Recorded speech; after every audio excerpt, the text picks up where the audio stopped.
इसी कड़ी को आगे बढ़ाने के लिए हम जो इस सत्र में जिसके ऊपर निरूपण करेंगे वह है मंत्र विज्ञान के ऊपर। अमूमन आप सभी लोग कोई ना कोई मंत्र करते होंगे। कोई ओम नमः शिवाय, कोई वाहेगुरु, कोई ओम नमो भगवते वासुदेवाय, कोई गायत्री मंत्र, कोई सूर्य मंत्र, कोई देवी का मंत्र। मंत्र बहुत दिए गए, कोई ना कोई मंत्र व्यक्ति करता है। पर प्रश्न ये उठता है कि ये सभी मंत्र करते करते करते करते क्या तुम्हारी वह स्थिति आई जिसमें तुम्हारे आध्यात्मिक कष्टों का निवारण हुआ?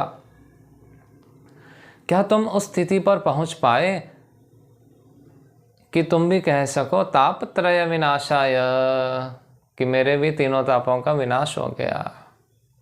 ऐसा तो नहीं लगता।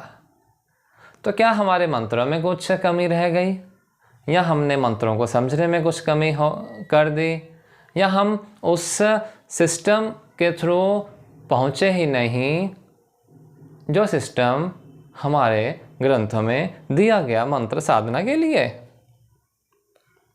अब देखो, काफ़ी चीज़ें क्लियर करनी है। नंबर 1, या तो आप मंत्र में बिल्कुल विश्वास करना छोड़ दो। हाँ, झूठ नहीं बोल रहा, बिल्कुल छोड़ दीजिए विश्वास करना। और अगर विश्वास है तुम्हारे मन में और तुम मंत्र भी कर रहे हो और वो बिना शास्त्र के कर रहे हो, तो भी उसको करना छोड़ दीजिए। उससे कोई लाभ नहीं होने वाला है। उससे ज़्यादा से ज़्यादा तुम्हारे भीतर एक अहंकार की उत्पत्ति होगी कि मैं इतना मंत्र करता हूँ। 4 लोगों को बोलोगे कि सुबह उठ करके मैं 2 माला करता हूँ, पर तुम उस पूरे के पूरे प्रोसेस को तो फॉलो कर ही नहीं रहे, इसलिए द्वेष तुम्हारे मन से जा नहीं रहा। वृत्ति तुम्हारी ईश्वर में लग ही नहीं रही, वृत्ति तुम्हारी सुरति में तब्दील नहीं हो पा रही। मन तुम्हारा बहिर्मुख हुआ पड़ा और कहने को तुम मंत्र कर रहे हो, तो कैसा मंत्र कर रहे हो? अगर ये प्रश्न आपके हैं तो जरूर इन सत्रों को श्रवण करें।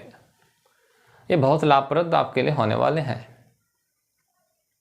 क्योंकि मंत्र के बारे में शास्त्र के अनुसार, अपने ग्रंथों के अनुसार और इस सत्र में मेरा जो प्रयत्न है वो श्रीमद् भागवत गीता, जो कि हर घर में होती है, उसका ही आधार बना करके उनके ही श्लोकों को आपके सन्मुख रखते हुए आपके एक प्रयास किया जाएगा कि ये सारी की सारी विद्या, ये सारे का सारा सिस्टम आपके सामने रखा जाए, ताकि आप फिर उस सिस्टम को फॉलो करते हुए जब मंत्र साधना करेंगे तो निश्चित रूप से आपको अपने आध्यात्मिक दुख, आध्यात्मिक ताप का निवारण मिलेगा। नहीं तो कबीर साहब बहुत बढ़िया बोलते ना, गुर बिन माला फेरते, गुर बिन देते दान, गुर बिन दोनों निष्फल है, चाहे पूछो वेद पुराण।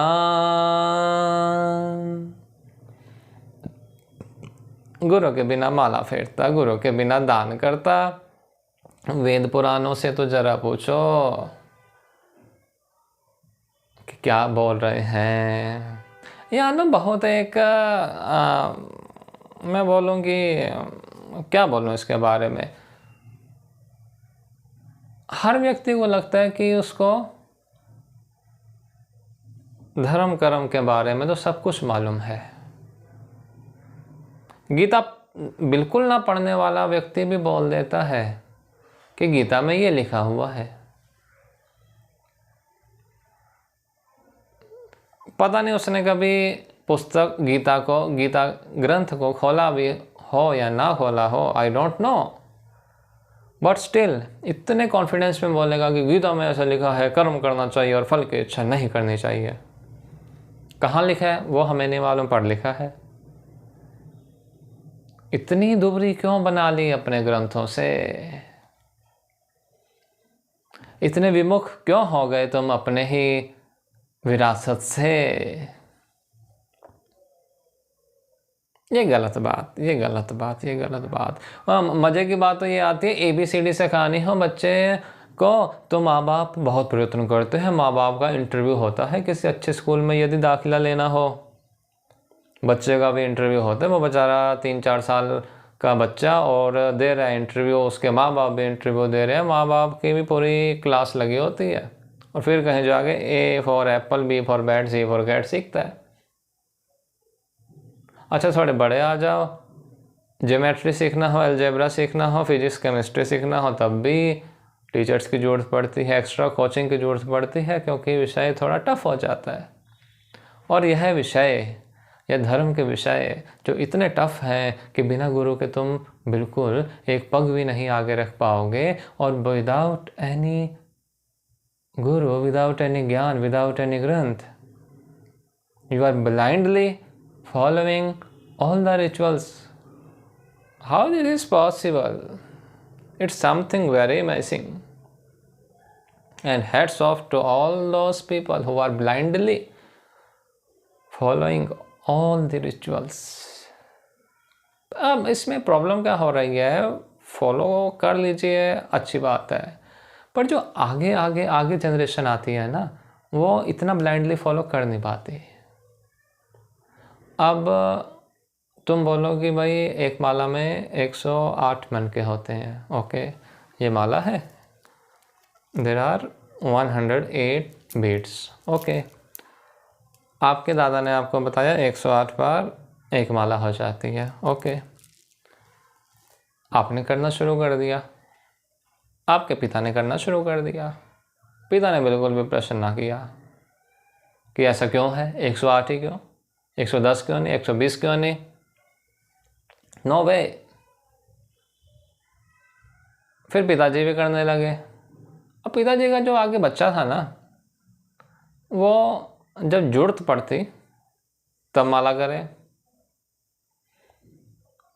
और फिर कभी कभी उसने माला छोड़ भी दी, मंत्र करना भी छोड़ दिया। शुरू शुरू में तो जब छोटा था, पापा के साथ था, पापा बोलते थे अच्छे नंबर लेने हैं, माला करो एक, तो बच्चा करता था। फिर जब कॉलेज में गया, हायर स्टैंडर्ड्स में गया, तो वहाँ पर उसने माला स्किप करी, क्योंकि हार्मोन्स का उछाल आ रहा है। माला स्किप करी, पढ़ा, एंड स्टिल उसके नंबर अच्छे आए, क्योंकि वो पढ़ा हुआ था। वहाँ पर उसका ये विश्वास पक्का हो गया कि माला मूला कुछ नहीं होती, पप्पा हमारा बेवकूफ़ बनाता है। एंड देयर, और वहाँ पर वो माला करना छोड़ देता है। फिर उसके आगे बच्चे होते हैं, वो माला को देखते तक नहीं है। और यही यदि तुमने पूरा ज्ञान दिया होता, तुमने बताया होता कि भाई 108 मनके का अर्थ क्या है, तो ऐसा हो नहीं सकता कि बच्चा फिर माला ना करे। तुमने बताया होता कि हमारे ग्रंथों में इस प्रकार से मंत्र करने का उल्लेख मिलता है, और ये मंत्र हमारे पूर्वजों ने सिद्ध किया हुआ है, इस मंत्र को करो तो तुम्हारी